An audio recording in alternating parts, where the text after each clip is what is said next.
সকালবেলা ঘুম থেকে উঠে আরেকবার ঘুম যাওয়া পর্যন্ত একটা মোবাইল তার সঙ্গী, আর কতগুলো বন্ধু 4-5 জনের লগে আড্ডাবাজি, এরা তার সঙ্গী।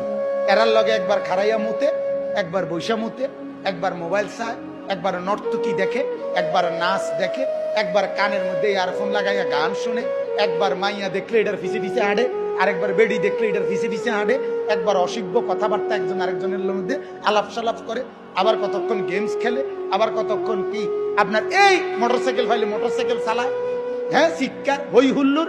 আপনি বলেন এটা কি কোনো জীবন? বেটা তুই বল, বেটা বাপ তুমি বলো না, তোমার বিবেক তোমাকে কি বলে? এটা কি একটা মানুষের জীবন হইতে পারে? বিনোদন বুঝি মানুষের 24 ঘন্টার, মানুষের জীবনের 24 ঘন্টা বুঝি ফুর্তিতে কাটে? হ্যাঁ, বিনোদন বুঝি একটা মানুষের সারাক্ষণের কাম?